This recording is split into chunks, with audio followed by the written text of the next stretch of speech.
What's happening, guys? It's Abhinav from PhoneBunch, and this is the Intex Cloud S9. Priced at ₹6499, it packs a 5.5-inch 720p display with 2.5D Asahi Dragon Trail glass, and you have 2 gigs of RAM, 16 gigs of onboard storage, MediaTek's new MT6737 quad-core processor, and then you have a 3650 mAh battery.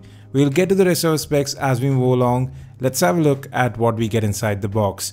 So first up is the Intex Cloud S9. You have a user manual inside, and you have a headset in the box, a flat USB cable, this is a micro USB cable, and a 2 amp USB wall charger. That's good to see.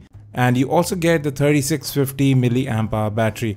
Now, apart from the usual things, you also get a cover within the box. It's a pretty decent case, and you also get a screen guard. So pretty much everything that you need with a new phone is included within the box. Good stuff there. So now let's peel off that front plastic. Well, it is pretty hard to remove. It left some glue on the display, so I've come back after removing that. It wasn't easy to remove, and well, here you see the back of the phone looks really interesting. It has a texture to it as well, feels good to hold in hand, and well, you have 3 separate slots. So 2 micro SIM card slots, and you have a micro SD card slot which supports up to 32 gigs of storage. So we have put in the battery, started powering on the device, and one thing, as soon as I powered it on, the phone actually asked me if I wanted to install more bloatware on it. Well, I decided not to, and there you go. So now we'll talk about software a bit later on. Let's talk about build. At the bottom of the phone you'll find a speaker which is on the left. On the right there's just the microphone. They have been made to look similar. On the right of the phone you have the power lock and unlock button as well as the volume rocker. Now the volume rocker has decent feedback, not good, just decent, but the power button has awful feedback. You just don't understand when it has been pressed. I don't know, it might be just an issue with this unit or maybe with all of them. At the top you have the 3.5mm audio jack and the micro USB data syncing and charging port. At the back you get an 8 megapixel autofocus camera, dual LED flash, and you have the fingerprint sensor, which surprisingly did work quite fine. It's not the fastest fingerprint sensor out there, but it gets the job done. Moreover, it works every single time. I did try it out. Now, apart from the 5 megapixel front camera, you do have a front facing flash, and you also have a notification LED, and there you have the on-screen buttons. Now this is a 5.5-inch display which is covered in 2.5D Dragon Trail glass, so it is protected against scratches.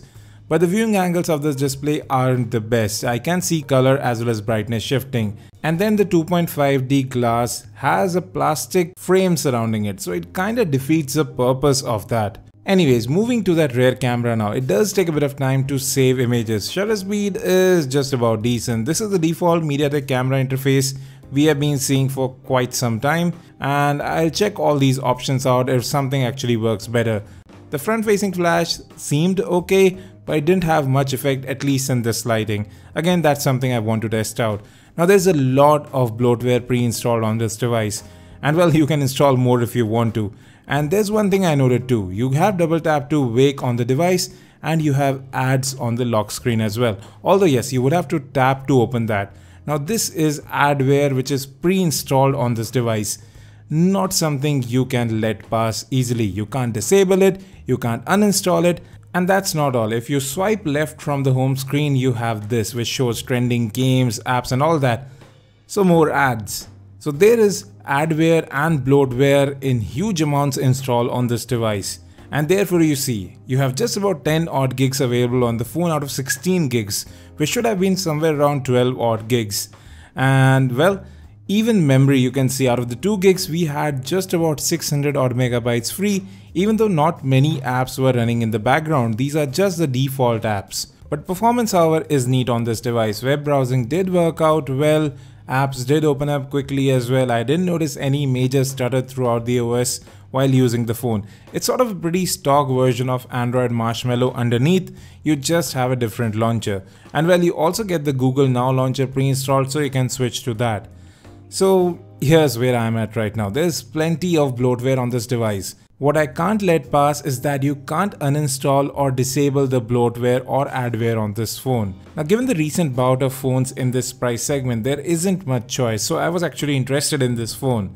But this is a bit disheartening. There is just no good competition in this price segment. Now I'll try to uninstall, disable whatever bloatware that I can and continue testing the phone.